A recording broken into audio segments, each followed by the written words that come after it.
I'll start out with this. This was a trip in July. This is not my first trip to England.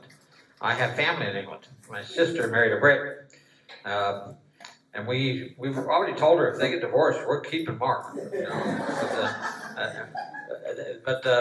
It's interesting. Mark worked for Guinness for 30 years. Retired at 100% retirement and free beer for the rest of his life. So I have a free place to stay and free beer. So when I go over to visit there. So this is a little bit different trip, as you'll see. I'll start out, I'm going to do the slides, but I want to, this slide right here was some art that was being done in Windsor. They were pouring paint into these large trays to let it dry. So this is what that looked like. So I want to start with Sounds that. like Martha. So, yep. Yeah, I was trying to figure if that's our toe open at Martha. Good meeting. So there's, We flew out of Houston, direct flight, Houston to Heathrow, nonstop, about 9 hours. It went fine. That airport in Houston is terrible. I thought it was going to be the worst airport of the trip, but Heathrow was even worse. Both those airports are under construction, so it was very interesting with streets and roads and accesses all blocked and everything. I think I got my 3 miles in at Heathrow Airport.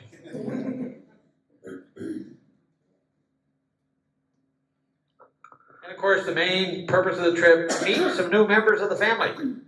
There's my new great nephew Archie, with his mom and the dad behind him, and then my sister Paula, my sister Charlie, my sister Riley, Mark, of course, with the gray beard. He joined. We were in the same club.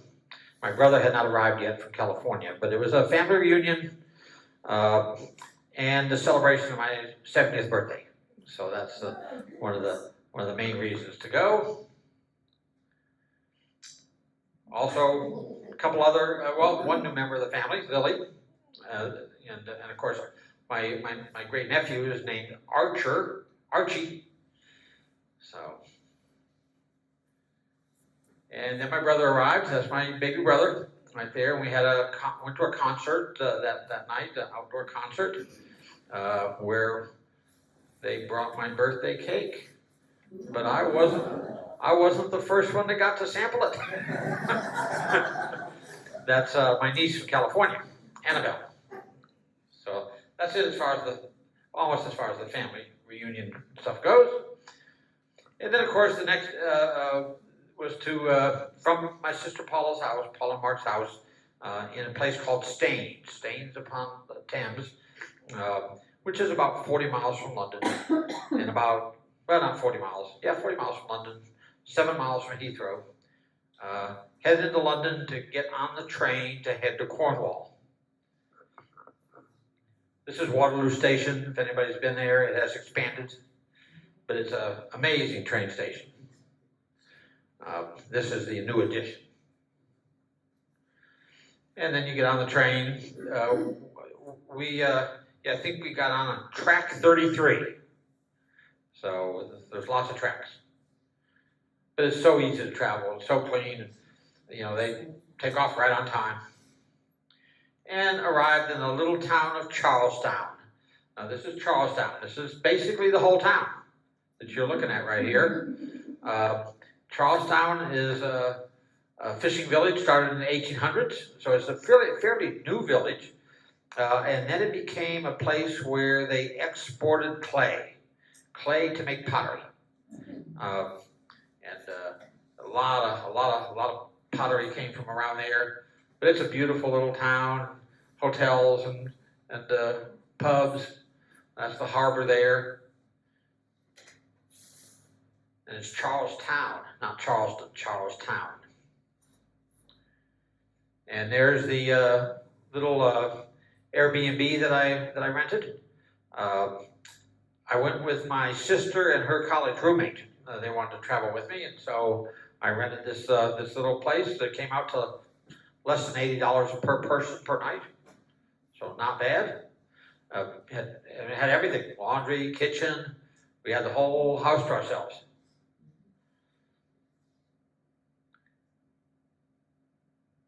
And there's where we did a lot of our eating and a little bit of our drinking at the Pier House. About 3 months ago, I got back, of course. I guess I was back here in the States, but the Pier House burned down around in November. But it should be back up in operation by July next year, by July this year, I mean. So nobody was hurt. But it's right there on the water, as you can see there in Cornwall.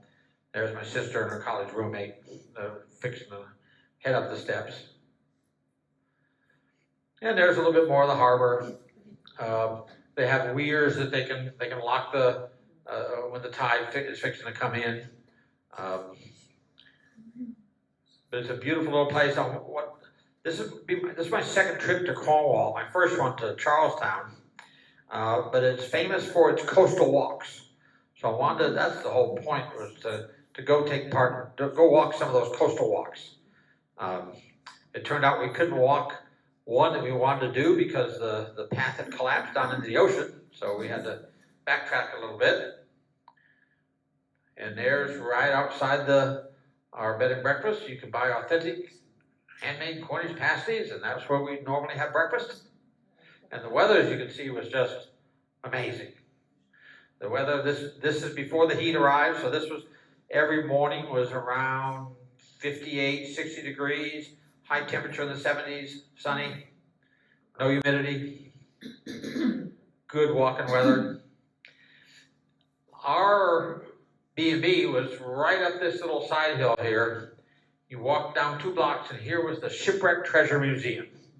And this wasn't expecting it, didn't know anything about it, a tiny little museum, but it was the first museum to get the new Shackleton exhibit. You know, the remains of the Endurance were found in 2002, Shackleton's old ship, which had been crushed by the ice down in Antarctica, and then he made that amazing open voyage, small boat trip to get to safety with just his 4 men, and then bring rescue back to get the other man, and everybody was saved.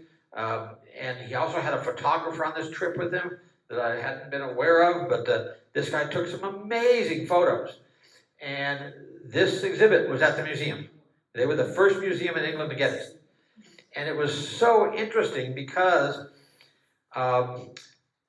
Charlestown was known for shipping that clay. The way that they would load the clay was in old tunnels that they would dig through the lime rock, dig through the rock, and then pour this clay down these tunnels onto the ships. Well, the museum set their exhibit up in these tunnels, and it was always cold in those tunnels, so it felt like ice. And it was a wonderful exhibit. And now it's going to be traveling the world for the next 10 years. But we got to see the first place it ever was, so that was for this old sailor, that was a highlight. And walking along the jetties on the quay. My sister found a boyfriend. I told her, he's cheap. So keep him. And you can see the museum is right back up there on top of the hill. Our B&B was right up there at the top. We're down there by the Pier House. So it is not a big town. You pretty much saw the whole village. Everybody's super friendly. Walking along the coastline. This is, there was a trail that was supposed to go up to the top, but that's where it collapsed. So we could not do that part. But this is walking. The trails are just when they're just amazing. How well preserved they are, the views and everything. This was a little bit foggy, but it was everything lined with flowers, just wildflowers blooming everywhere. This is another portion of the trail. I don't know what these flowers are called, but yep. Okay. They were pretty. What are those called? Yellow? Yeah, I don't know, but that trail was pretty cool. In some places, it has to leave the coast. So this is going through the woods. And this is all part of the trail, and there'll be little gates that you go through, and just close the gate behind you, and off you go, because these trails, some of these trails are over 1,000 years old, and they predate land ownership. So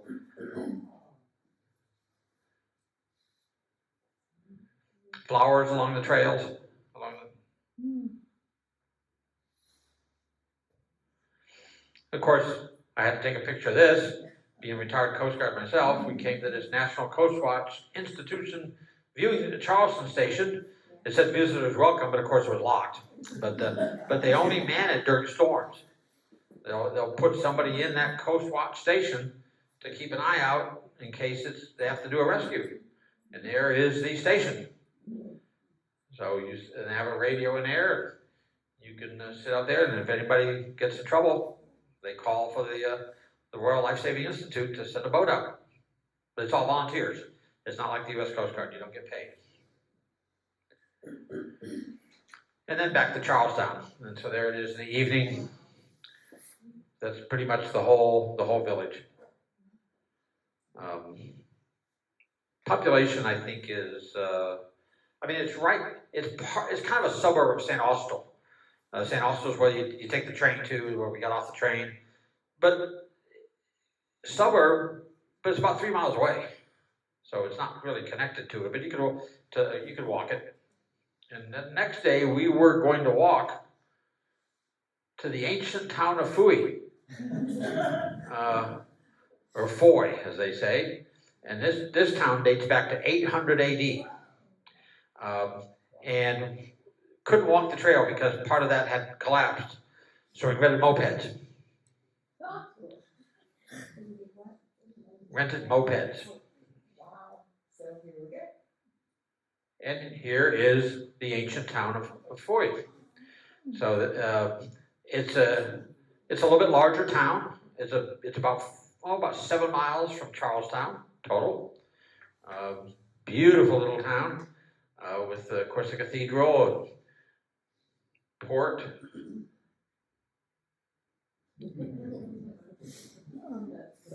Yeah, that was kind of caught my eye.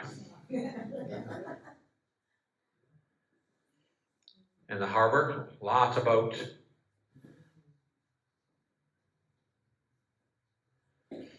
And this is looking the other direction of the harbor, and you can see there's a lot of, it's a good sized little town, and there's a lot of people living there.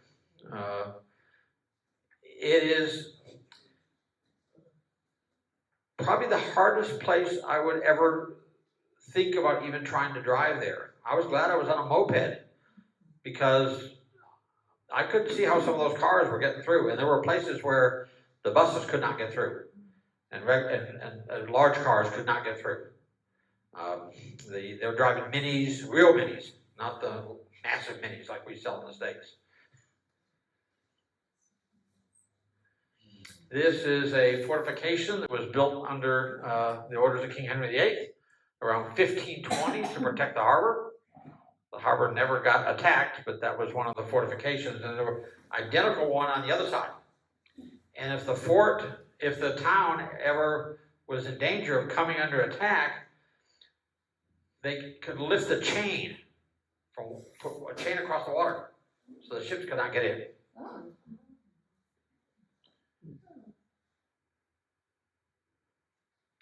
And then, of course, the Royal Lifeboat Institution, and I had to go over and visit with them, and meet some of my counterparts.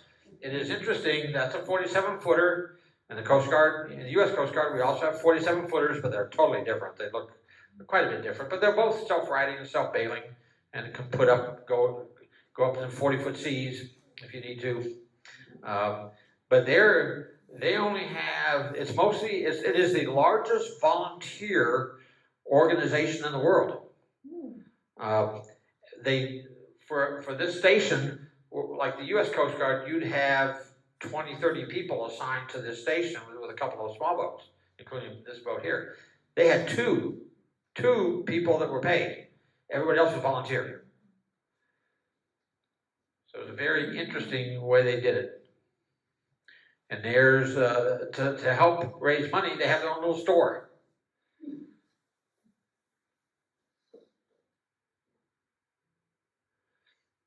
And then, of course, you got to go to the pub. It's the law. And so this is a beautiful pub, the oldest pub in town. This pub dated back to the 1500s. And it was just beautiful. We ordered some beer, got some food, sat outside, of course, because it was such a beautiful day. And then back to Charlestown for the last day. So this was a total of 3 full days in Charlestown. And then it was time to go back. This is a fairly short trip, but it was time to go back to London. Now here's where it was interesting. When we left Charlestown the next morning after this picture was taken, in Charlestown itself, it was about 70 degrees, and everybody was complaining how hot it was. That afternoon in London, it reached 104. And they are not used to that kind of weather. Not used to that kind of weather at all.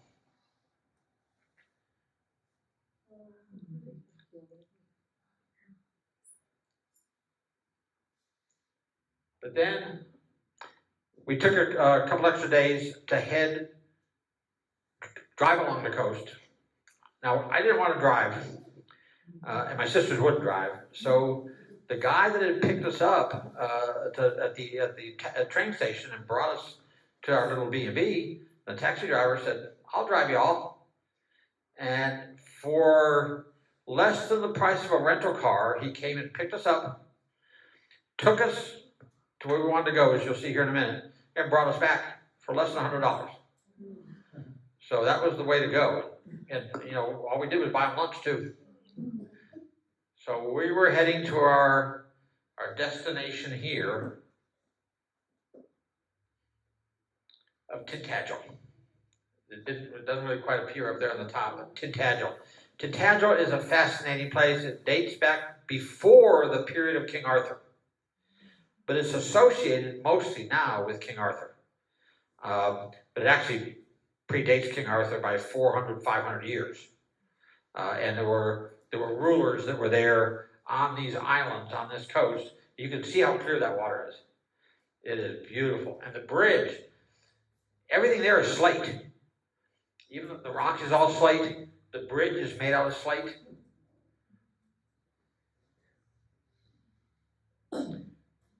There's the bridge.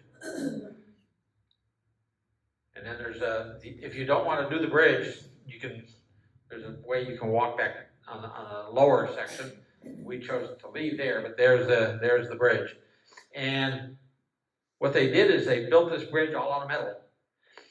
And there's little, I guess about 1-inch wide openings between metal slats, and they put pieces of slate in there.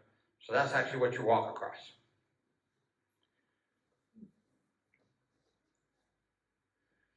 There's walking across the bridge, heading over to the ruins at Tintagel. And there's some of the ruins.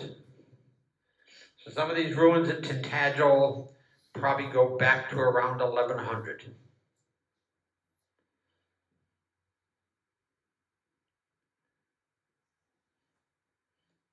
And this is the statue of Gallows. Gallows, this is a fairly new statue. It was put up, I think, in 2004. So it's about a 6-foot tall, 8-foot tall statue made out of iron. Everybody calls it the King Arthur statue, of course. But it's right there on the coast of Tintagel, overlooking the ocean. It's just a very interesting sculpture to have out there, the wind blowing and the sea, and he does have a few subjects, but attract a few. But it was a wonderful place to go walk on and go through the ruins and head along the coast there. Now my sister and her roommate are both A&M maritime graduates, so of course they were more interested in the tugboat than they were probably, well, not quite, but we had to get a picture of them with the tugboat in the tow. And that ocean is just beautiful. And this is how you come back down. So it's a good little, that's why we chose to walk across the upper part and walk down instead of doing the other way. And you get down to the bottom. I didn't have any pictures here, but there's all sorts of little stores that you can visit. You know, buy 1,000 refrigerator magnets and all that kind of stuff. So. There's down at the water. That water is just so clear. And then lunch.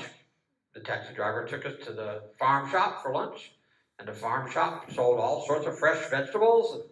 It's going to be right on the coast. They also sold beer and then sandwiches. There's a great place for lunch. Right along the coast of Cornwall.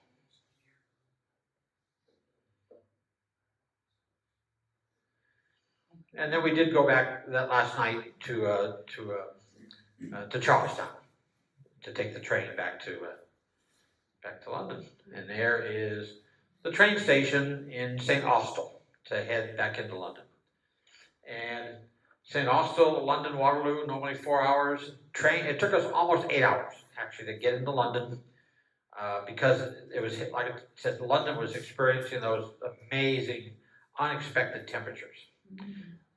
102, 104.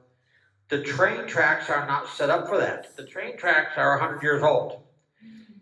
They never had to put spaces in between the tracks. But now, when they're hitting those temperatures, the tracks are buckling.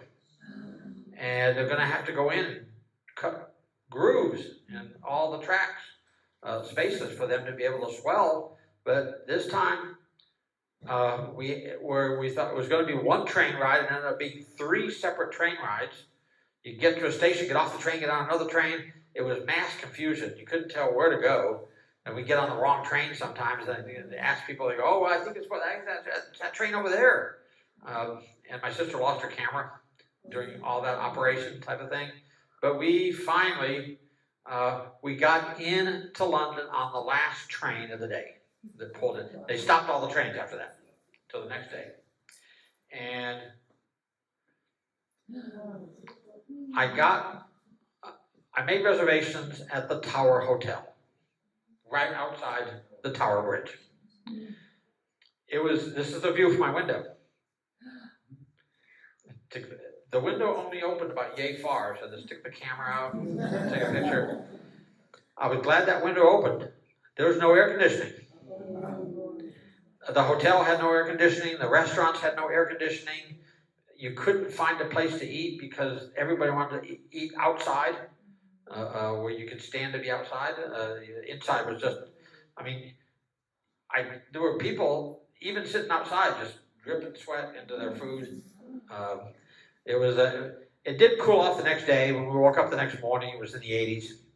So for London, that's still warm and humid. But this is where, like I said, I've been to London. This is the hottest I've ever seen in London. This is my 6th or 7th time in London. We weren't spending that much time in London this trip, but it made it interesting. And the reason we stayed at the Tower Hotel, usually I stay at much more inexpensive places in London, but I wanted to stay at the Tower Hotel because I've crossed the Tower Bridge many times, walked across, driven across, or been in a taxi driving across, but I've never been to the Tower Bridge, the experience, to see the museum at the bridge. So that's what we wanted to do. So the next day, you get up and there's the tower. There's the Tower of London. So that is the whole enclosure. The Tower of London is not just like one tower. It is a bunch of buildings, and inside that walled space, lots of wildflowers around it. That used to be a moat. There's the Trader's Gate, where traders would be brought in by water, open up the gate, never leave again. And this is a statue of an archer. So now, that's what we're going to start calling my nephew. And there is the Tower Bridge from the Tower of London, from inside the tower walls. And this is interesting because this wall inside the tower is the old Roman wall around Londinium that dates back to the year 400. And you can't really see it very well, but there's a raven up there, like they're supposed to be. They're trained, I think. But yeah, that's the old wall around London. It's now part of it's inside the tower, and there is the Tower Bridge. There's the Tower Bridge with one of the newest additions in London, the Shard, the tallest building in all of Europe. Yeah, the Tower Bridge isn't that old. 1886, 1894 is when it was built. The Shard, of course, much newer. The Shard is the tallest building in England. 72, the last story is right about there. Then all this is just empty space. There's no floors or anything. But the top floor is the observation deck, and you can go up to the top floor. We did. Well, I did. But back to the tower. So this is the Tower Bridge, and I wanted to show you this close up because let me go back to the bridge a minute. This is still an operational bridge. These are called the bascules, and they will lift up if a boat wants to go through, if it's too tall. Most of the small boats, no problem, but these bascules will lift up. And for 100 years, it was steam powered, as we'll see, and all the mechanism is down in here, and it's still there. The bridges used to lift every hour, and even when it was steam powered, even when it was back in the 1890s, it could lift in less than 60 seconds. And now it's electric, and it can still lift in less than 60 seconds, but now you got to make reservations to have it lifted. It only lifts about twice a day now. And then you have, to support the bridge, of course, you have these connecting parts here that reinforce it. And signing up for the Tower Bridge experience, you come into this section right in here. Actually, no, come into this section right in here, and you visit a little museum, and then you go up the top, and then you walk from across the top. Then you turn around and you come back, and then you go down to where the guts are to lift the bridge. And on the upper part, they put in glass floors in parts of it. Okay? So I wanted to show you the glass floors. And so here we are getting ready to go Tower Bridge, the experience. You gotta get your tickets in advance. We did the London Pass, so all the tickets were free, but you still gotta know what time to go. So we got there, we did the first one in the morning. And there's a great little museum, exhibits on telling the story of the bridge.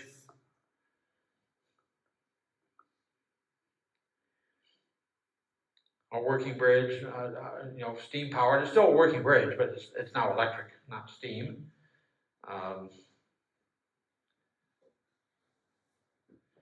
And then here is up on that one of the upper walkways with the glass floor, which is pretty popular. And there's a couple of different ones. This picture here, of course, they're standing on the glass, and there's buses going by and cars driving underneath you and everything. And over here, kid laying on the glass. It's pretty strong. There's some people didn't want to walk on the glass, but it was a pretty neat experience. And from there, you get a beautiful view of the river, the Thames River, and of course, you can see the Shard, not that far away. Not showing up in this picture because it's too far away is the London Eye, the big Ferris wheel that you can actually ride that also. Get a beautiful view of London from there. These are London government office buildings. These are new. The ship is an old World War I battleship, and it's now a museum. So you can visit that. I've been on that one before, and of course all these ferries that take you up and down the Thames River. So if you want to go to Greenwich or anything like that, that's by far the best way to go. London has given nicknames to some of the buildings. Oh, there's St. Peter's. And this is called the Testicle. Or it's nicknamed that.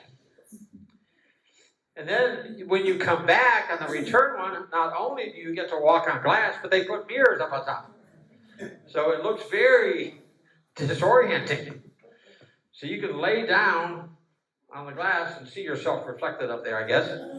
And but it makes for an interesting picture. It's pretty popular.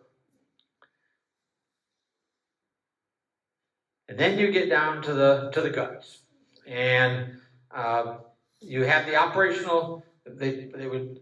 This part is now electric, but it was where you had the big steam engine, the coal, steam, and then you could lift the stuff up, and then the Basque Bridge would lift.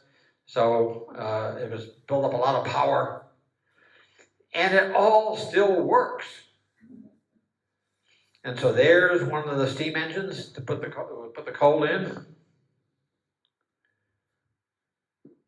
And there's how they powered it. So of course it's a lot cleaner now, I think, than it would have been when it was operational. But it was a fascinating place to visit because all this was still moving. All this was continuously operating now. Fairly quiet, but it was really cool. That ended up being one of the highlights of the trip to London.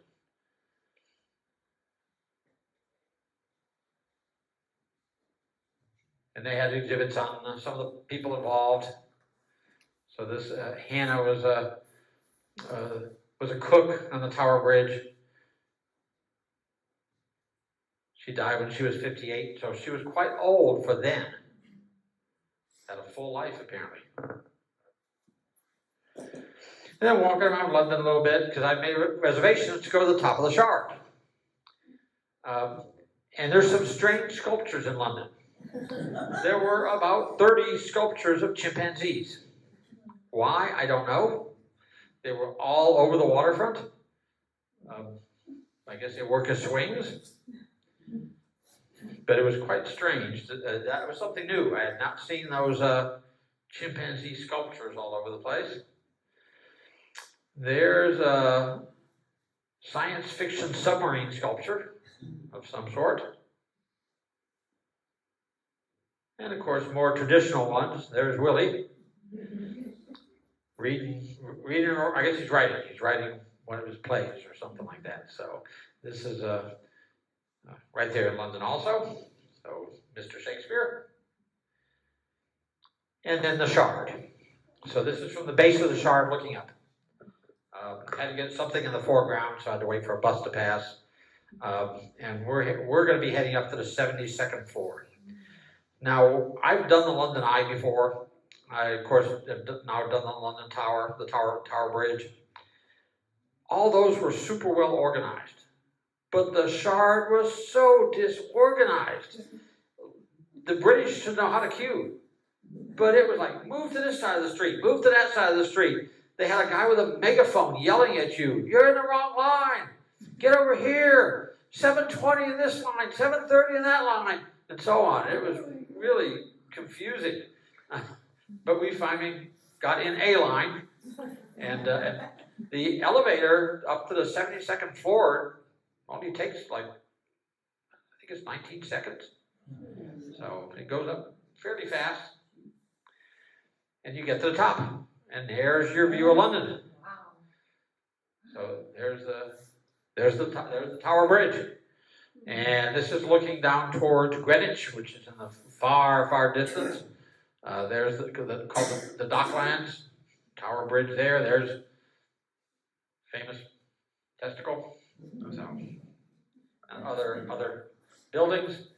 As you can see, it was a little hazy day, but by now it was cooling off, at least, so that was good.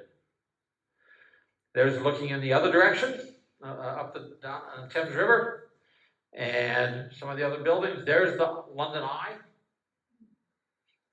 and you can't really see it here because it's so small, but there is Big Ben. If you go to London and you want to get a good view of the city,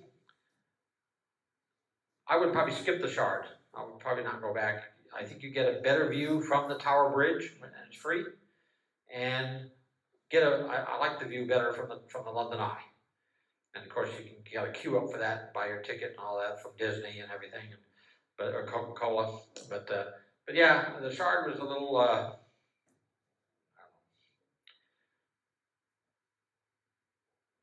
Just a little bit underwhelming. The best part of it, though, all the way at the top, at the observation deck, when I went to the bathroom, right next to the men's urinal was a window. So that was interesting. Apparently the ladies had one too. And then back to my sister's house. Now, my sister lives in a little place called Staines upon Thames. This is the same river. This is the Thames River. Up where she lives, further up, like I said, about 40 miles up. This is the tow path along the Thames River, which is 1,000 years old. Back even before they had powered boats, they would pull boats up by mule along the tow path, and the tow path is still there, and it's public. And it's her house is back around that corner over there, poppy growing. Of course, swans harassing you all the time. Actually, they're pretty, but they want to be fed. So this is where my sister lives. And here's a couple of photos. This is her house is actually right back over that direction before you get to those apartments. This is the tow path, and of course, you come out of her house, come down a few yards, and that's where you go to the pub. So everybody's got a pub to go to. So this is our pub, the Wheat Chief and Pigeon, the W&P for short. Has a kids' playground off to the side, excellent food. This is where everybody kind of hangs out, goes to dinner, and they have really good food. And they remembered me when I got there. So you can bicycle on the tow path. So it's a wonderful place, and from the tow path, you can actually supposedly, I guess, walk all the way into London. I haven't done that, but you can walk all the way to Windsor, and I've done that. 7 miles to Windsor along the tow path. This time I did not walk the tow path, but anyway, so then we went. My brother-in-law dropped us off at Runnymede. Runnymede is about halfway between Staines and along the tow path, Staines and Windsor. And Runnymede is where the Magna Carta was signed in 1215. So this is the plains where King John put his stamp.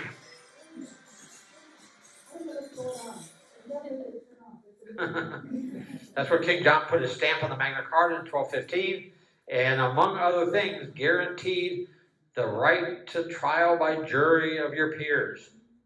There's the 12 chairs, this famous sculpture at Runnymede.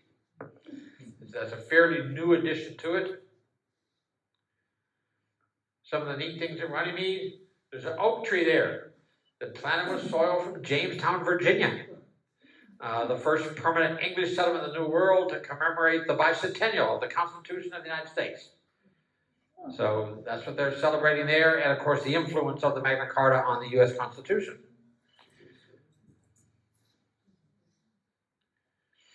There's an acre of land that belongs to the United States, that was given to the United States by the people of Britain in memory of John F. Kennedy. So you can walk to this right there at Runnymede. It's a beautiful little rock walkway going up, and then you reach that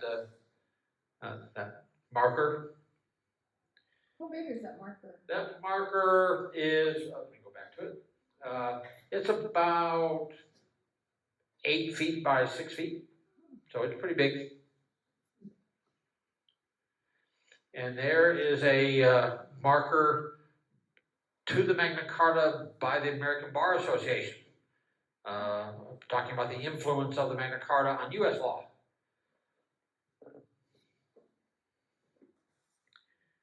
And then right there at Runnymede is where you can catch the boat on the Thames River to go to Windsor. So that's what we did. My brother-in-law drove us to Runnymede. We wandered around and then went down and got our ticket to get on the boat. And this actual boat. And it's about 3 miles to get to Windsor from Runnymede. So here we are going through Old Windsor Lock. The lockmasters' houses are just amazing. Every lockmaster has a gardener, and they just keep it all beautiful with flowers. It's just amazing. Usually the gardener is his wife. And so here we are going through one of the locks. And I want you to notice this guy right here. I stuck my camera out and held it out. But this boat right here is a collapsible top boat because you don't need to, the top is nice and high as you're going through the locks. You're fine there. But there's some low bridges where you have to lower this down. It's a convertible type of thing. And it actually just, they tell you, get down low, and then they just push a button and all this thing comes down. So they can go through low bridges. And there it is, low. There's the same guy as we're going through underneath the bridge.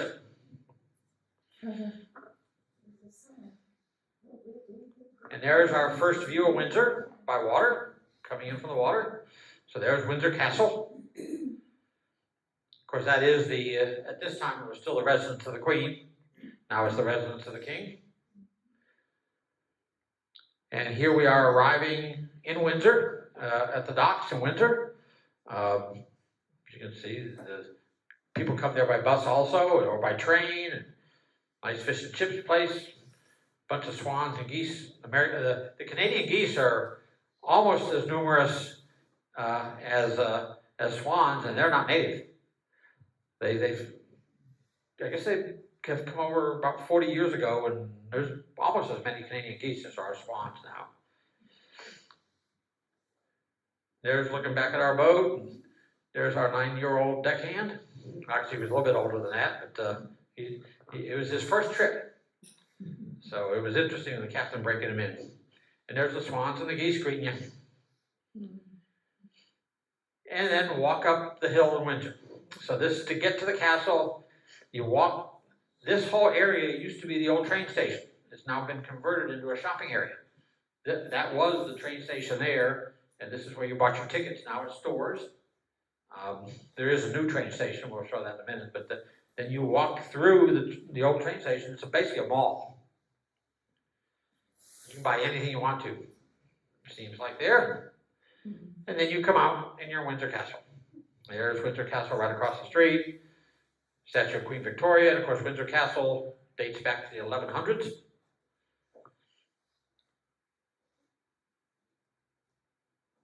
And there's the gate to go into Windsor Castle, and all that vegetation growing on it and everything. It's just, I mean, there is a lot of history there. A lot of kings and queens have been there. And this is inside the castle. So this is some of the gardens. Apparently, the Queen liked to come out and read on that bench. And of course, wildflowers and towers. And a lot of that is, I mean, it's still a residence. The royal family still lives there. So a lot of it's not open to the public, but some of it is. These guards are actually carrying M4s and M16s. So they're active duty guards. They are active duty soldiers. But I was talking to their sergeant, and he goes, "Yeah, we if we need to, we could get them ammo too." So they carry the guns, but they have them stored somewhere else. So inside the castle, some of the interesting things. I didn't get very many photographs because apparently photography is not allowed, but I got a few in before I was told that. So this is an interesting boat defense gun, it was called. So you can fire all those barrels in one shot. It's not the kind of thing you want to hold to your shoulder, I don't think. And then a lot of the rooms, I mean, this is how they're set up.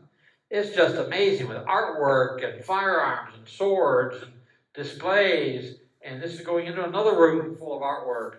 And it's room after room after room with all, and of course there's guards protecting all of it because there's real gold and real silver and things there. But it is wonderful to go through there and just experience how the royalty, I guess, still lives. In this case, this part's been turned into museums. But it's interesting to walk through. This is George's chapel, where many royal weddings take place, and I guess it's a good place for selfies also. So the chapel dates back to 1475. There is some work going on to keep it standing, and you can see Windsor Castle back there in the background.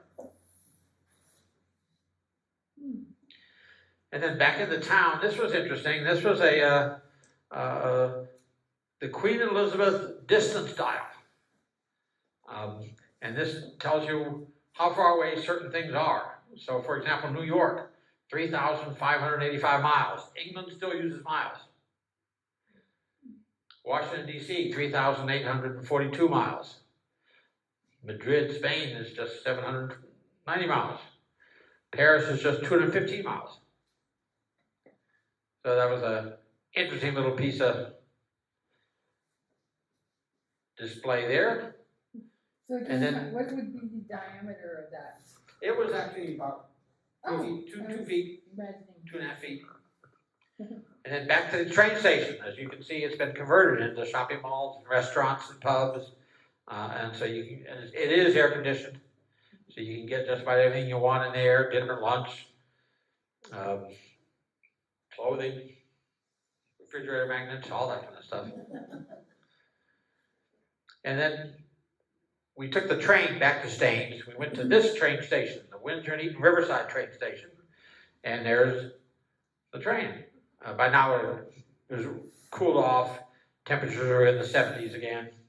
So that's as you can see, that for this track, that's where it ends, right there. You can't go past it.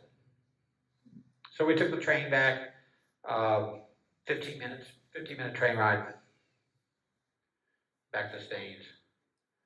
There's our greeter back in Staines.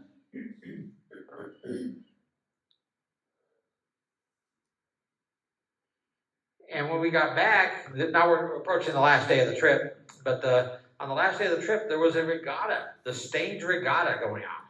And there were kayaks, sculls, rowing boats, all over the place. Thousands of them. And this is from my sister's backyard.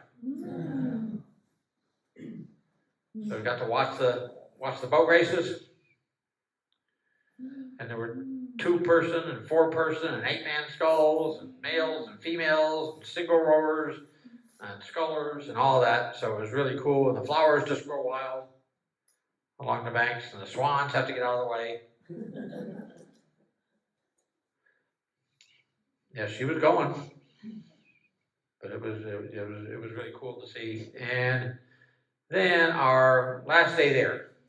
This is my sister's house, the front yard, and our parents had passed away, but I took a small vial of Mom and Dad's ashes, and we spread the ashes on Mom's favorite magnolia tree in England at my sister's house. And so that's what we're doing there. There's my brother and I doing that, the girls.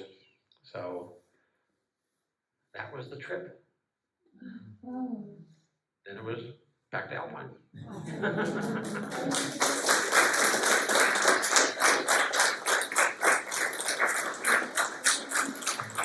So it was a short trip, but it was a fun trip. And is there any questions or anything? Or How big a town was Runnymede? Runnymede is not a town.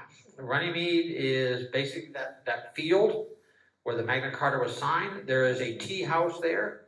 You can drink tea at the tea house, and then you have that house where you can go buy your tickets to get the boat ride. Oh, I think one of them is mentioned in Agatha Christie novel. Oh, probably, yeah, because it's a very famous landmark. And up the hill, way up on top of the hill, is the Air Force's museum. A museum dedicated to all the Air Forces that flew airplanes under the British flag, like Canada, New Zealand, and all that kind of stuff. So it's a fascinating museum too. What kind of food? What kind of food? England has any kind of food you want, but Cornish pasties were one of our favorites. Bangers and mash, which are potatoes and sausages. So some of their hamburgers are amazing also. I like the meat pies, lots of meat pies. But the food was excellent. Where is Charlestown relative to some of the bigger cities? Okay, like if you're looking at a map of England, let's say London's over here, Land's End. If you're coming towards the west, before you get to Land's End, you would go. Let's go straight south from London. Then start coming west, and you'll go through Plymouth, where the Mayflower took off from. And then about an hour beyond that will be St. Austell and Truro, and Charlestown is immediately south of that on the coast. And it's on the Atlantic? It's on the kind of the English Channel. Oh, it is. Okay. Almost. It is the Atlantic. It is the Atlantic. It's not the Channel. No, it is the Atlantic. But it's not open ocean yet. So is it near Falmouth then? It's before you get to Falmouth. I love Falmouth. Have you been to Falmouth? Yeah. Yeah. Okay. It's on the way to Falmouth. Okay. Falmouth is the deepest harbor in all of England, and it's a wonderful place to visit. The Maritime Museum there is world class, right up there with Greenwich and that. Is that clay mine, is that the one that they changed into a big, I forget the name Yes, yeah, into the big sun resort or something like that. Yeah, yep. And so it's on the way to Falmouth. of it? Eden Project. The Eden Project is right close to Charlestown. I did not go to the Eden Project, but I should have. Yep. So does Windsor Castle date back to when the Normans showed up? Pretty close. Yeah. When they were defending against the Normans. Yeah. Yep. Defending against them, or? So, no. They were Against the people that just conquered? against people they had just conquered. Yeah. So it dates back to then. Have you heard the salt path? I have not. I think it's interesting, it's about along the coast, taking, up on the cliffs and the little narrow paths that you take. And And what were they transporting? Salt? no, just themselves. Oh, okay. No, I haven't. It's a fairly recent one. Okay, yeah, I have to check that out. So, yeah, and like I said, the flight from Houston to Heathrow was nonstop, and the flight wasn't a bad flight at all. But the airports were both under construction, so it was interesting. We weren't sure if we were going to get to the airport in time in Houston. We did, because the airplane was delayed about 40 minutes. Thank goodness. So we made it there. My nephew was driving us up to the airport and got lost. And then when we landed in Heathrow, there was a bunch of construction going on, and we went through security, no problem. But then our baggage had gotten delayed somewhere. The mechanism that moves the baggage had broken, so they were having to hand carry baggage. So there were a few problems, and then my brother-in-law couldn't remember where he parked his car. Because there's lots of parking lots and stuff there. But it was all good. And so it was not an expensive trip. I mean, I think my round trip ticket was less than $700 on United.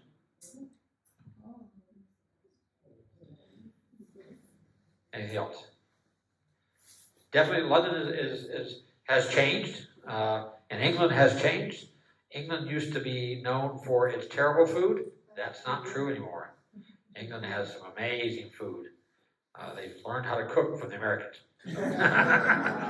I shouldn't say that, but they've definitely stepped up to the plate with that. Driving in England, I would not try to drive in London at all. I've driven in Scotland, I've driven in Ireland. I have tried to drive in England a little bit, but I don't like it. The mopeds were fine. Going 7 miles over that was it. I like what you came home to. Yeah, of course. Yep, me too. Yep. With the record hot weather, were there other accommodations that were being made by their culture? Some people are trying to buy air conditioning. They're still trying to tough it out. They're trying to say, oh, it's only a few days a year, but it's getting more and more days every year. So they are starting to sell air conditioners. The thing is, England, most of the British houses don't have the same kind of windows we do, so they can't use the same kind of window units we have. Most houses in England have windows that open like that, or just open for a few inches. And so they're having to do window or air conditioning units that roll and have a little plug-in outside the window and things like that. My sister finally broke down and bought a window unit, and they actually put it in the wall. Had a hole put in and stuck the air conditioner in their bedroom, so that it could be nice and cool in their bedroom, and everywhere else it's pretty warm. They're going to have to accommodate. They got to make accommodations with the trains. They're going to have to make accommodations with restaurants, and a lot of those hotels are going to have to do something because they don't have any. There's nothing set up for that. So it's not going to go away, I don't think. So it's going to be interesting to see how they do it.